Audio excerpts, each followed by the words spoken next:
embarazo cronológicamente prolongado.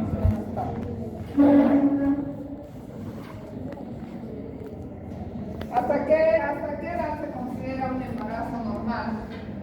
¿Hasta qué edad gestacional? 40. 40. Mas pode chegar até 43. ¿Qué? ¿Qué dice? Algunos hasta 42, ¿no? En realidad es hasta 42, ¿no? Se considera normal hasta la semana 42. Más adelante de eso ya existe un peligro y es lo que vamos a llevar ahora. Hipócrates había definido como un embarazo hasta las 40 semanas o 280 días, 10 meses lunares. La mayoría no llega a las 40 semanas, ¿no? Pero en algunos casos sí se va más allá de las 42 semanas y eso es lo que se considera un embarazo cronológicamente prolongado.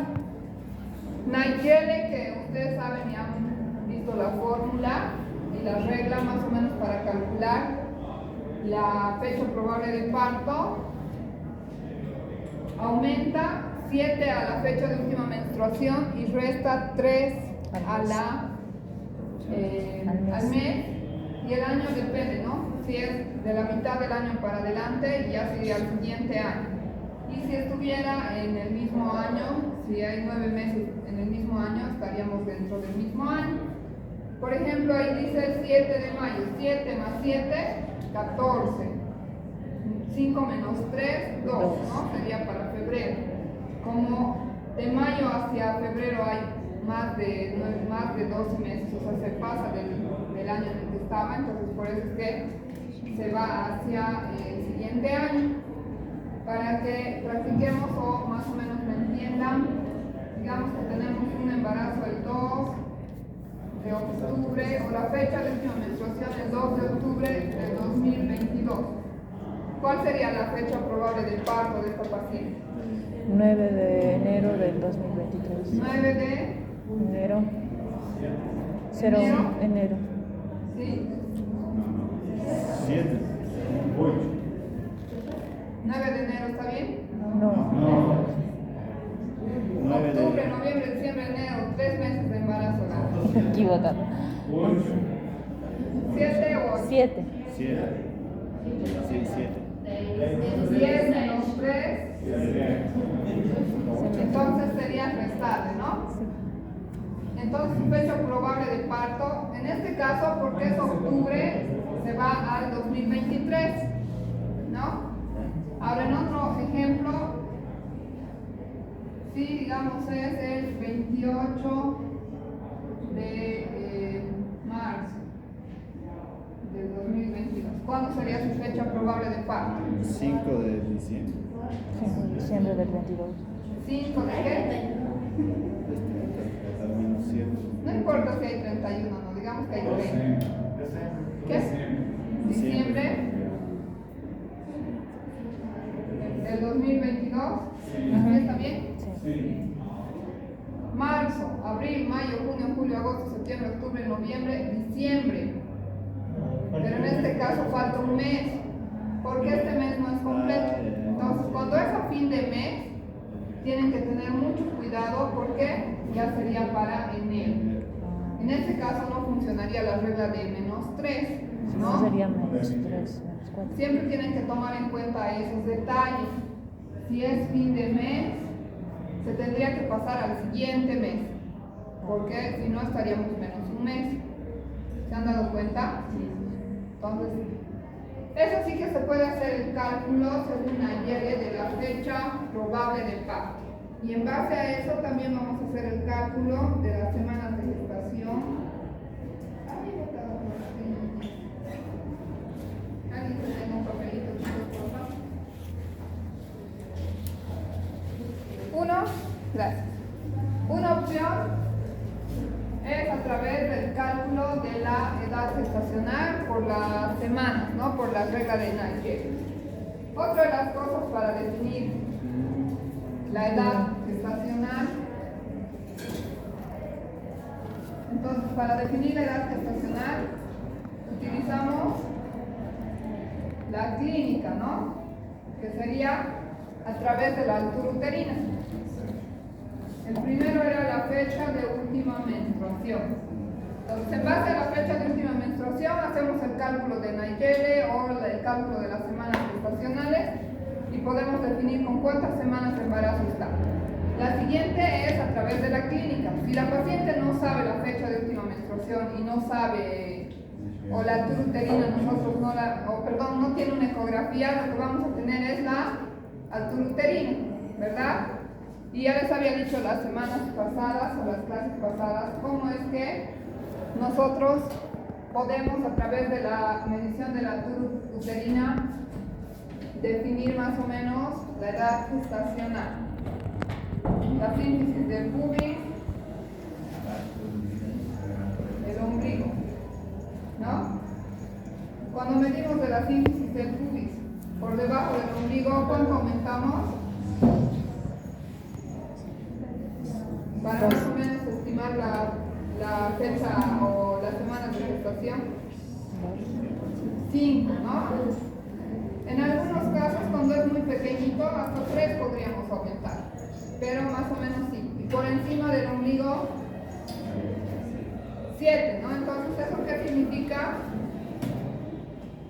Que si medimos para una edad de término, para sacar 37 semanas, ¿cuánto tendría que ser? ¿Cuánto tendría que medir de la síntesis al fondo? 30, ¿no? 30 más 7, 37. Medimos 31 más 7, más o menos podría ser que tenga 38. Ya si medimos 35, ¿cuánto sería?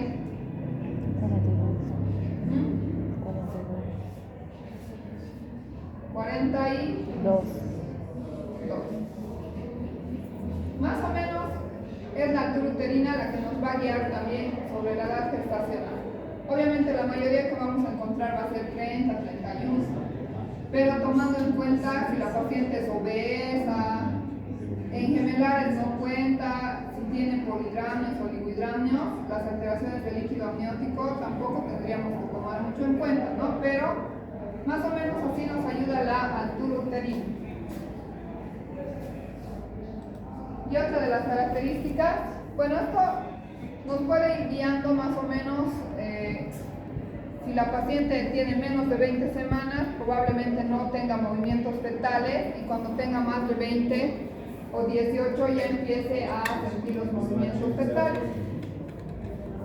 Otra de las cosas que nos va a ayudar en la determinación de la edad gestacional va a ser la ecografía del primer trimestre.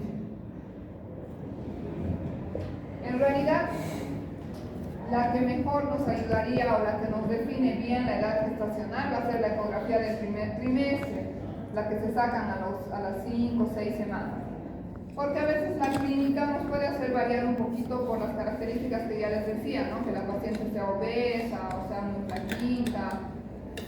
La fecha de última menstruación, no siempre las pacientes se van a acordar la fecha de última menstruación, no tienen un control adecuado. Entonces, la ecografía del primer trimestre es la que sí nos va a ayudar a definir bien.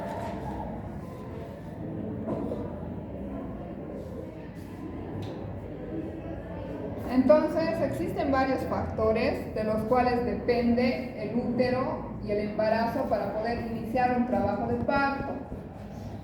Pueden ser factores uterinos, factores que dependen de las hormonas, factores del mismo feto, ¿no? La liberación de algunas hormonas de parte del feto. Todos estos factores en conjunto van a hacer que se inicien las contracciones de alguna manera.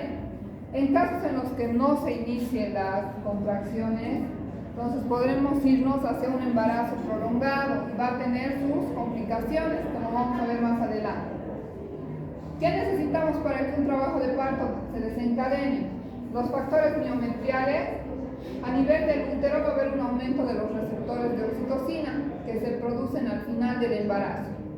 Así van a lograr que empiece a contraerse el útero de forma natural. También puede haber aumento de las uniones GAP gracias a los estrógenos. La misma irritabilidad uterina por el aumento del tamaño del feto hace que empiecen las contracciones. Y la capacidad de respuesta a las uterotoninas, como son la oxitocina, las prostaglandinas, de parte del músculo uterino. Los factores miometriales son los que dependen del músculo uterino, ¿no? Entonces, en el músculo sabemos que la contracción depende de la liberación de calcio. Entonces, al final del embarazo va a haber un aumento de la concentración de calcio para poder hacer que el músculo se contraiga. Va a haber una formación del segmento inferior, que es la unión entre el cuerpo y el cervix. Muchas veces ya les he dicho que ese es el lugar que se adelgaza para permitir desencadenar el trabajo de parto o hacer una cesárea y que no nos sangre mucho a nivel del istmo. También va a depender de la liberación de sustancias como la endotelina, el factor activador plaquetario y las prostaglandinas. Los factores cervicales, que son los que dependen del cervix, van a ser la dilatación y el borramiento, ¿no? Normalmente el útero les decía que tiene una medida de entre 3 a 5 centímetros el cervix. A medida que avanza el embarazo, gracias a la liberación de estas sustancias, especialmente de las prostaglandinas, el cervix va a empezar a cortarse, o sea, a hacerse cada vez más delgado. Eso es lo que se conoce como borramiento. Aumenta su flexibilidad y posteriormente va a empezar a dilatarse, ¿no? Primero borra y dilata, o al mismo tiempo puede borrar y dilatar en el caso de las multigestas. Al mismo tiempo va a haber cambios en el colágeno a nivel del cervix, van a haber ruptura de fibras miometriales, cambios en la matriz extracelular, aumento del ácido hialurónico y disminución del dermatansulfato, lo que hacen que sea más fácil la dilatación. También va a haber factores estrogénicos y progesterónicos, ¿no? O sea, liberación de hormonas, tanto estrógenos como progesterona. La progesterona lo que hace es ayudar a que el útero el cervix esté cerrado para que pueda llegar hacia el término, ¿no? En cambio, los estrógenos lo que hacen es aumentar la síntesis de proteínas contráctiles, el calcio intracelular y las uniones GAP y los receptores de oxitocina. Contrario a lo que hace la progesterona para ayudar a que el cervix más bien esté cerrado, disminuye el calcio intracelular, disminuye las proteínas GAP y los receptores de oxitocina. Por eso es que cuando estamos ante una amenaza de parto pretérmino, por ejemplo, le damos progesterona micronizada para poder ayudar a que ésta siga cerrada, ¿no? Y también ayuda en la liberación de enzimas que degradan el colágeno, las prostaglandinas, las encefalinas y la diaminooxidasa.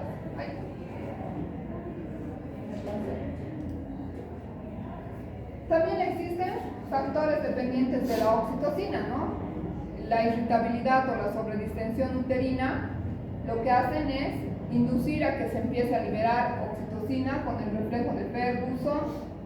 Se empiezan a liberar los depósitos de calcio a nivel muscular, aumenta la producción de prostaglandinas y eso hace que el cervix esté en buenas condiciones para poder dilatar. Las prostaglandinas, que están en lo que es, por ejemplo, el misoprostol, ¿no? Las sustancias que hacen como en los abortos, se dilata el cuello, pero en este caso lo que hacen es madurar el cervix para empezar la dilatación.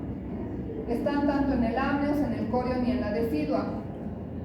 La que más en mayor cantidad se encuentra es la prostaglandina E2 y esto hace que se libere la fosfolipasa A2, aumentando así los niveles también de calcio, de las uniones GAP y la maduración cervical. Todo esto hace que ya empiece el trabajo de parto, el borramiento y la dilatación. Entonces, si hay alguna alteración en alguno de estos factores que hacen que se inicie de forma espontánea el trabajo de parto, podemos tener un embarazo prolongado, es decir, que se nos vaya más allá de las 42 semanas y sus complicaciones, ¿no? Entonces puede variar la frecuencia del embarazo prolongado, es entre 4 al 14% y varía de acuerdo a la región. En algunos países puede ser más, en algunos menos, ¿no? Entre los factores asociados a que haya un embarazo prolongado están los factores predisponentes como el déficit de sulfatasa placentaria, que no exista, por ejemplo, una anatomía fetal adecuada para inducir fisiológicamente la dilatación, como por ejemplo en los bebés que no tienen el cráneo o no tienen el cerebro, no existe esa presión que normalmente ejerce una cabecita del bebé para poder inducir el borramiento y la dilatación. La primiparidad, las mujeres primíparas muchas veces por el estrés, la ansiedad, también son las que más frecuentemente pueden tener embarazos prolongados. Antecedentes de embarazos prolongados previos, predisposición genética, y algunas literaturas dicen que los embarazos de fetos varones también son los que pueden llegar a un embarazo prolongado más que las embarazadas de fetitas mujeres, ¿no? Y uno de los uno de los factores más asociados quizás es el error en el cálculo de la edad gestacional. Por eso es importante que ustedes a través de estas tres cosas puedan definir muy bien si un embarazo es realmente prolongado o no, para evitar las complicaciones. Porque a veces la paciente les puede decir una fecha de última menstruación que no es la verdadera, o la paciente no tiene una ecografía, es obesa, entonces podemos llegar a un error en el cálculo de la edad gestacional. Y debemos hacer un cálculo adecuado para saber si sí o no existe un embarazo prolongado. La anamnesis, como en otras patologías, nos va a ayudar a definir, uno, la fecha de última menstruación. Eso en mujeres, obviamente, que hayan tenido ciclos regulares y que sabemos que sus ciclos son cada 28 o 30 días, pero que no tienen muchas alteraciones. En casos en los que la paciente ha sido sometida a una técnica de reproducción asistida, como por ejemplo la fertilización in vitro, ¿no? Las inseminaciones, especialmente la fertilización in vitro, tenemos que saber exactamente cuándo ha sido el día de la fecundación y qué día ha sido implantado el huevo fecundado, a partir del cual vamos a contar la fecha probable del parto. También podríamos saber si la paciente sabe exacto la fecha de la ovulación o el día que ha tenido relaciones sexuales en esa ovulación, cuándo ha sido positiva la prueba de embarazo, si ha sido en sangre o en orina, cuándo se han empezado a auscultar, más o menos qué fecha se han empezado a auscultar los latidos cardíacos del feto, o cuándo ha empezado a sentir los movimientos fetales. Quizás nos ayude un poquito en saber si realmente estamos en una edad adecuada o no.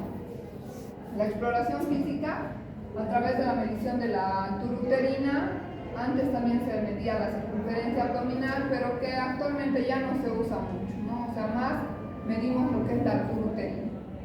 Y la ecografía, que les decía que se recomienda que sea de las primeras 12 semanas. Mientras más antes, mejor. Si tienen una ecografía de las 5 o 6 semanas, esa es la que vamos a utilizar para poder hacer el cálculo de la edad gestacional. ¿Por qué preferimos que sea una ecografía de del primer trimestre o de las primeras semanas? Porque al hacer la medición, mientras más avanzado esté el embarazo, más van a haber más variaciones.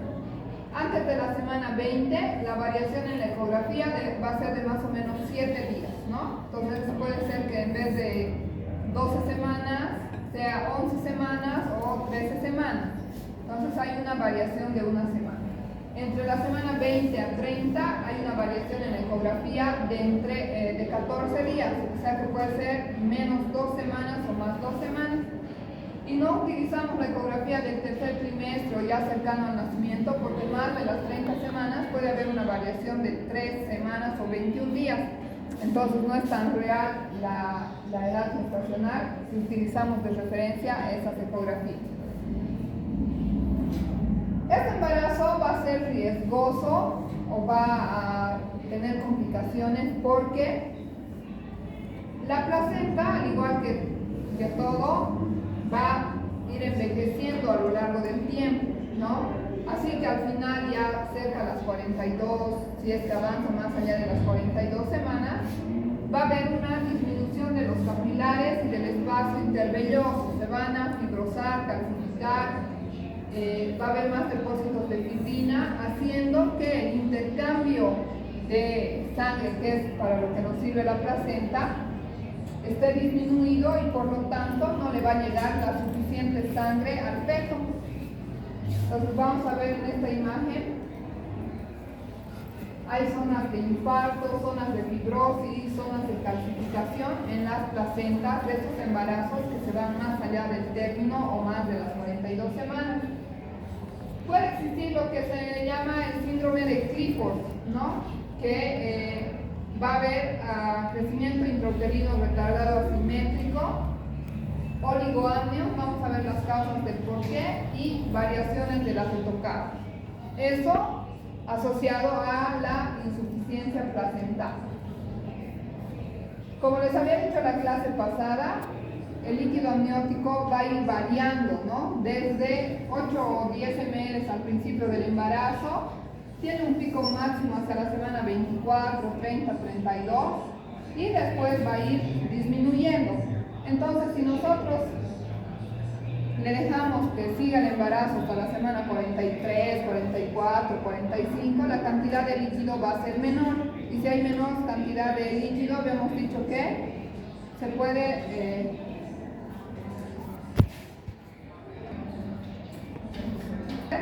como les decía, chicos, al disminuir la cantidad de líquido hay más riesgo de compresión del cordón umbilical y más riesgo de un sufrimiento fetal, ¿no? O de variaciones en el latido cardíaco.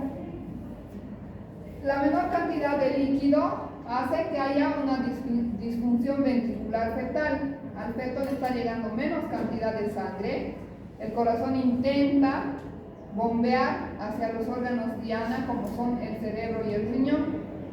Entonces, lo que hace es haber una disminución de la perfusión renal, disminuye la cantidad de orina, aumenta la dilución fetal y hay cambios en los electrolitos, haciendo que la cantidad de líquido amniótico disminuya cada vez más y al mismo tiempo haya una disfunción del corazón que se va a reflejar en variaciones en la cetocardia y en los movimientos fetales. Entonces puede ser el corazón que empiece a tener una arritmia o empiece a bombear al principio demasiado para poder compensar y llevar la mínima cantidad de sangre que tiene y al final termina agotándose y va a tener una bradicardia, ¿no? Y eso es lo que vemos en un sufrimiento fetal que vamos a ver en la siguiente clase.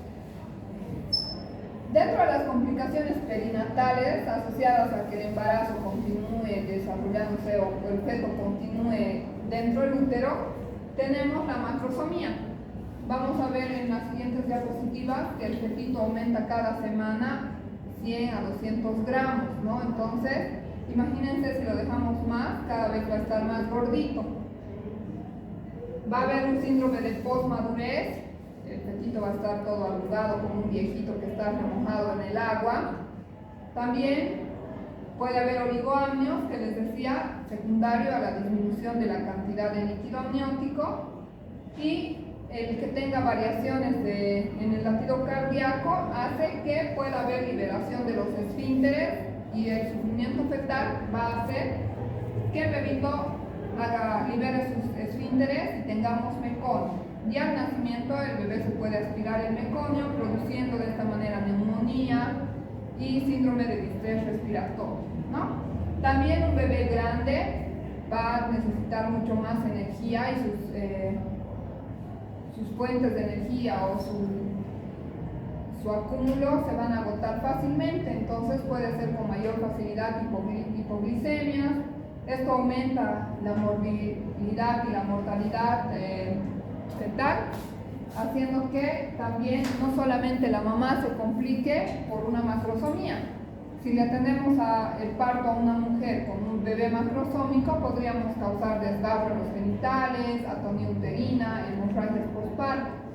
Entonces vean que todo se va a relacionar con que, por ejemplo, el fetito que continúe más su desarrollo dentro del útero puede aumentar entre 120 a 180 gramos en relación a los fetos del término, entre el 3 al 20% más de ganancia de peso, ¿no?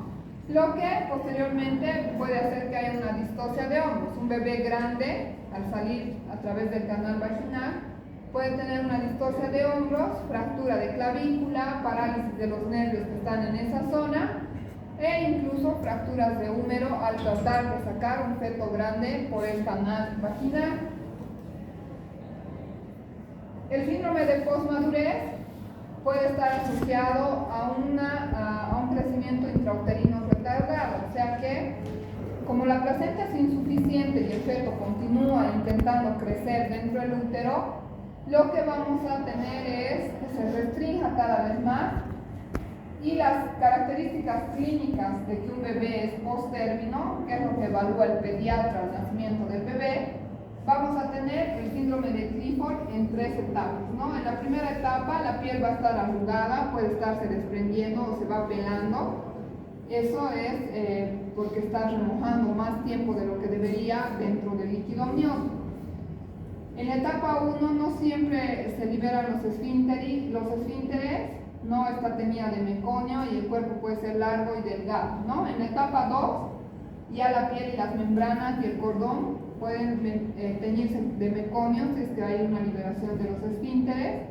Y en la etapa 3 ya el líquido va a estar amarillento porque va a estar varios días remojando en el líquido meconiano. El síndrome de aspiración meconial es secundario a una insuficiencia placentaria. O sea, la insuficiencia placentaria, les he dicho que hace que no llegue la suficiente sangre hacia el bebé, el feto empieza un sufrimiento y libera los esfínteres liberando meconio. Meconio, para los que no están entendiendo, es la liberación de la caquita fetal, ¿no? Entonces eso se llama meconio. Y va a haber mayor riesgo de aspiración. Al salir ya sea por parto o por cesárea, el fetito respira y puede absorberse el líquido que va a tener los detritos, las sustancias de desecho del embarazo, haciendo que aumente el riesgo de neumonías o que tenga necesidad ya de entrar a un ventilador por estrés respiratorio. Como les decía, las reservas de glucógeno y de tejido adiposo pueden estar disminuidas o se van a agotar sus reservas de glucógeno en los fetos grandes porque necesitan más energía para poder tener sus actividades, ¿no? Lactar, etc. Entonces, lo que puede causar más riesgos de hipoglicemia en estos bebés grandes y una policitemia reactiva secundaria a la hipoxia crónica que se está produciendo por la disminución de oxígeno al llegar menos sangre a través de la placenta por la insuficiencia placentaria. Las complicaciones, entonces podemos ver que son mayores de acuerdo a mayor edad gestacional. Con embarazos de más de 42 semanas, el riesgo de que el feto se muera es 2 veces más que en los embarazos normales. Y embarazos que van más allá, hacia las 43, 44 semanas, es 6 veces mayor, ¿no? Y entonces, a veces se requiere una necropsia para saber exactamente la edad y los datos que nos van a permitir saber si había o no un embarazo prolongado. A la necropsia podríamos ver que las glándulas suprarrenales, el vaso, el hígado y el timo pueden ser pequeños en estos fetos porque ya no le ha llegado la suficiente sangre para poder seguirse desarrollando y las medidas corporales como el cerebro y los riñones van a ser normales porque va a haber una compensación. Entre las complicaciones perinatales asociadas a lo que es la mamá, la distocia de hombros, como les decía, puede causar lesiones a nivel del canal del parto, canal vaginal, más riesgo de lesiones perineales, desgarros, que la episiotomía se nos corra hacia más profundo, que haya más riesgos de hemorragia, el riesgo de cesárea o el índice de cesárea puede ser mayor en aquellas mujeres porque el feto va a ser mucho más grande, entonces van a tener una indicación de cesárea y muchas veces también va a haber una ansiedad materna, especialmente en las primigestas, por no saber cuando nace su bebé, ¿no? Empiezan a ponerse ansiosas, deprimidas. ¿Qué es lo que vamos a hacer en caso de que tengamos una paciente con embarazo prolongado? Primero, entonces, habíamos dicho confirmar la edad gestacional, ¿no? ¿Y cómo confirmamos la edad gestacional? A través de la fecha de última menstruación, la clínica y la primera ecografía. Esos tres parámetros nos van a ayudar a confirmar cuántas semanas de embarazo tiene nuestra paciente. Otra de las cosas que necesitamos saber es el estado o el bienestar fetal, porque hemos dicho que si le va a llegar menos cantidad de sangre, va a empezar a tener un sufrimiento fetal por la hipoxia, ¿no? Y vamos a través de la evaluación de estos parámetros, definir cuál va a ser la conducta obstétrica. Si vamos a tener que atenderle parto o le vamos a hacer una cesárea. Como les decía, vamos a confirmar la edad gestacional a través de la última fecha de menstruación o la fecha de última menstruación. Esto siempre en pacientes que tengan ciclos regulares, tomando en cuenta las 3 últimas menstruaciones. Tenemos que preguntarle si ha utilizado medicamentos, anticonceptivos orales, o si ha tenido o ha usado inductores de la ovulación. Por ejemplo, el citrato de clomifeno, ¿no? Que ya se les vende libremente. La paciente quizás se ha tomado porque no podía embarazarse. Entonces, todas esas cosas hay que preguntarle a la paciente y definir exactamente la edad gestacional. La primera ecografía o la ecografía del primer trimestre, donde vamos a poder ver el desarrollo del botón embrionario, el latido cardíaco y la longitud cráneo-nal. Las del segundo y tercer trimestre lo que hacen es medirnos la antropometría fetal, ¿no? El diámetro parietal, la circunferencia craneal, la longitud del fémur, que tienen una variación. Entonces, vean ustedes que hay varios factores que hacen que varíe entre una semana, 2 semanas, ¿no? Entonces, tenemos que tomar en cuenta varios factores para hacer un cálculo adecuado de la edad gestacional.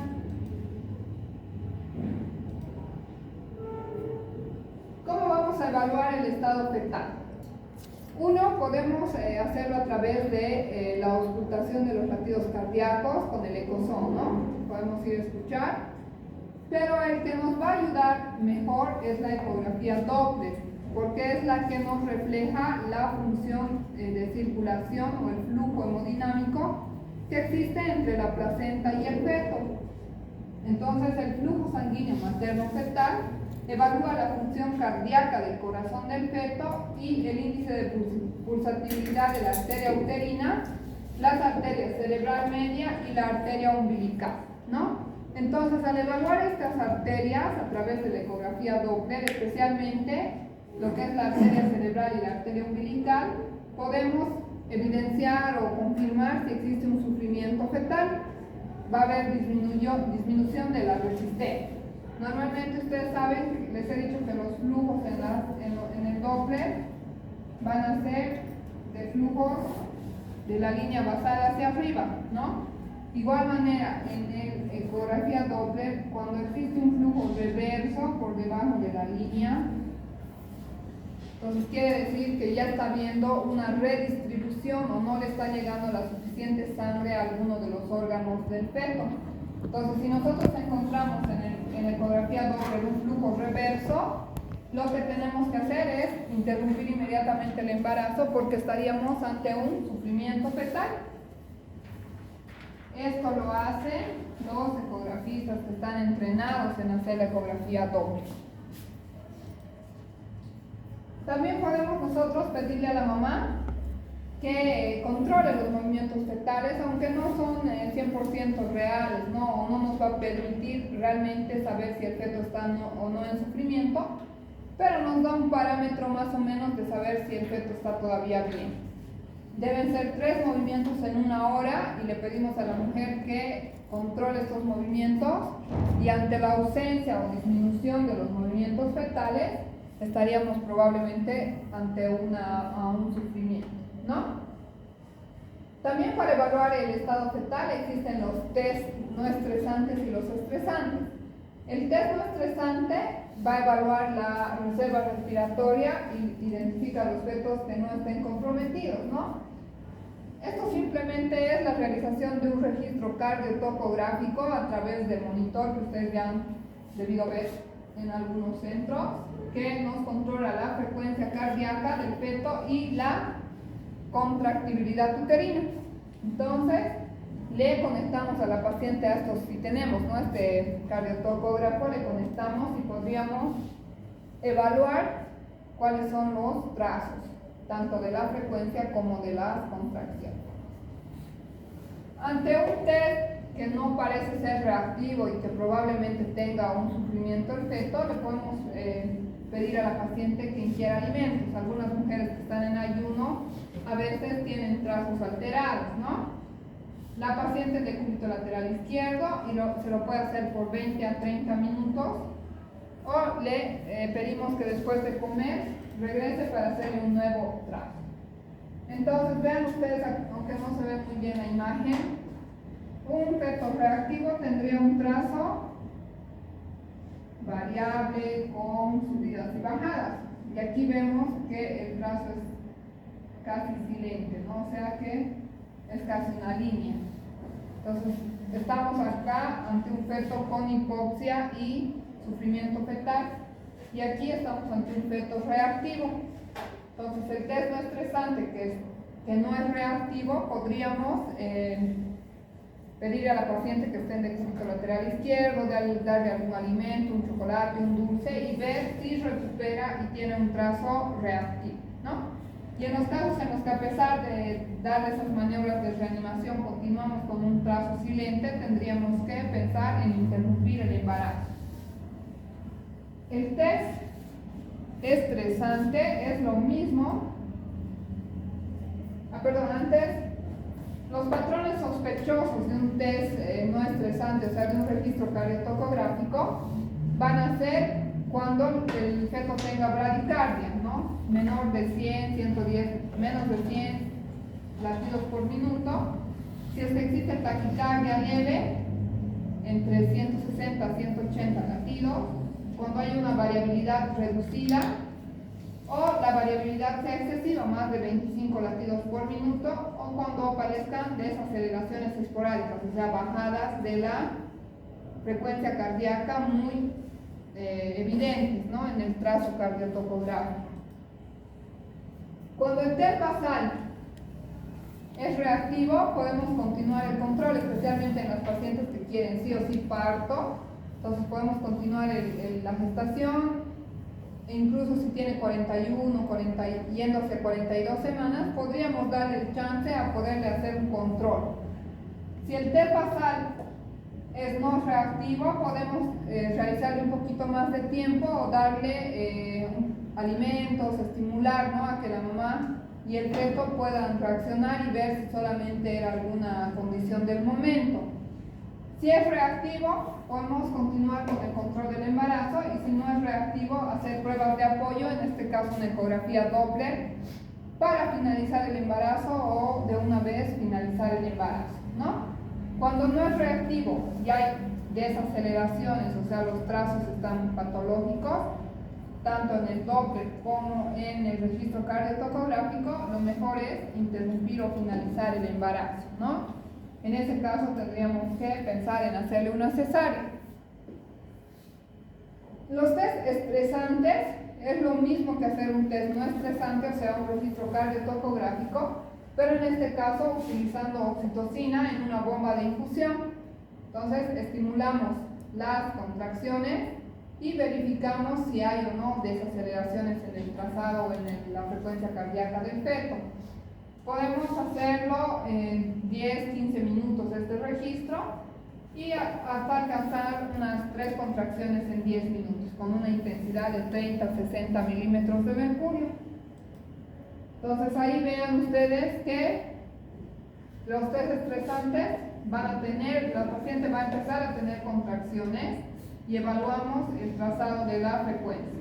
Si tiene frecuencias variables pero normales, no como en este caso, por ejemplo, está en un trazado normal, hay desaceleraciones, ¿no? Y que muchas veces están relacionadas, vean, con la dinámica uterina. Termina la contracción y baja la frecuencia cardíaca.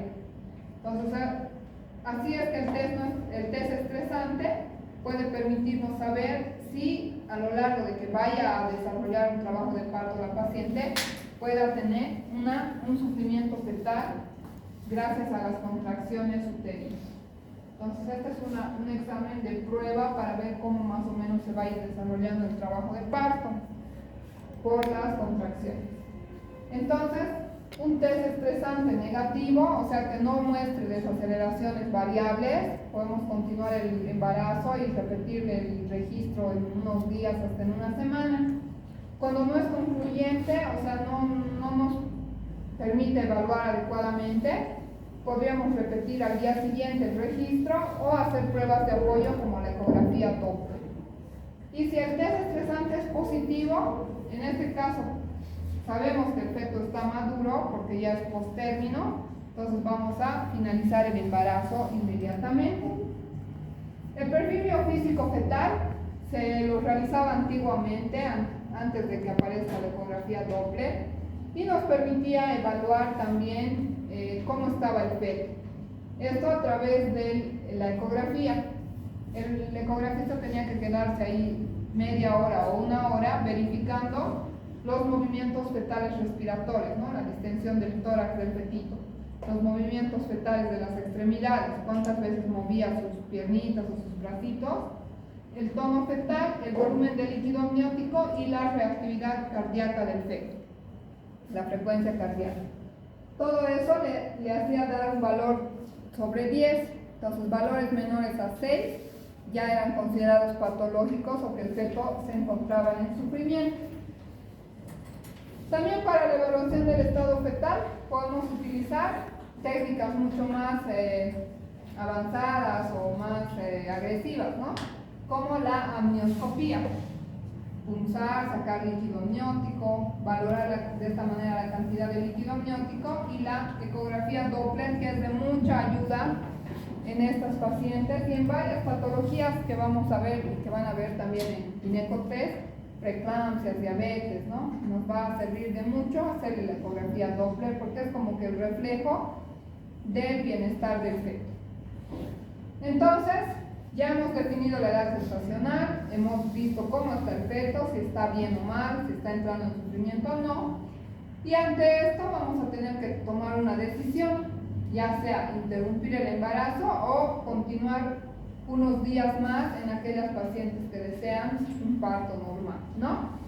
Entonces hay una actitud expectante o una actitud activa. En la actitud expectante podemos hacer los controles hasta que inicie el trabajo de parto, pidiéndole a la paciente que controle los movimientos fetales, haciéndole Doppler, registros cardiotocográficos, o una actitud activa, ¿no? El control periódico hasta la semana 42 para ver si existe sufrimiento e interrumpir el embarazo.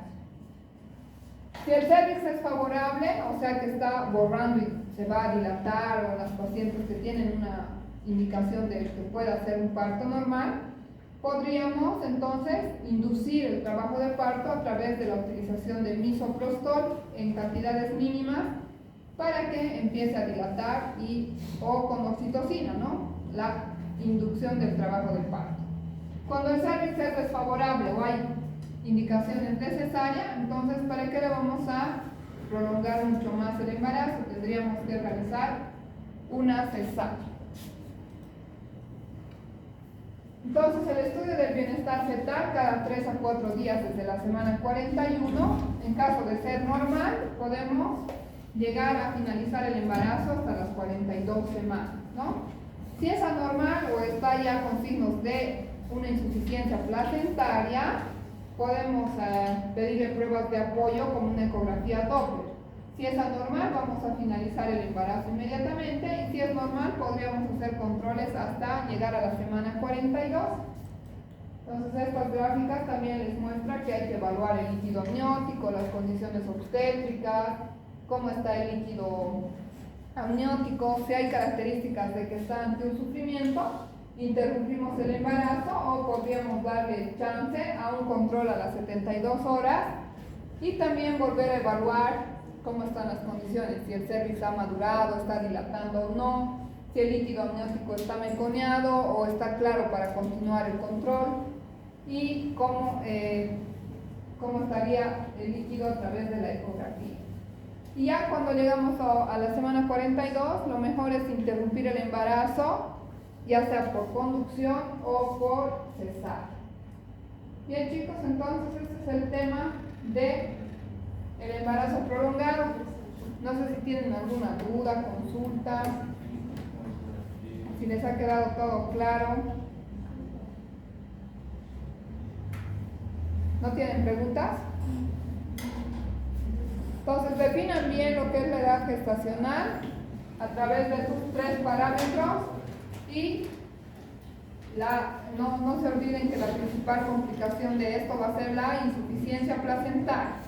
Y si la placenta está insuficiente, no va a darle la sangre necesaria, no hay oxígeno, el feto empieza a sufrir, empieza a crecer más de lo normal y eso puede tener sus complicaciones tanto para el fetito como para la mamá. En resumen, ese sería el tema.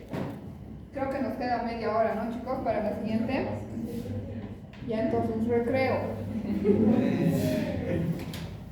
Vuelven a las 5:10.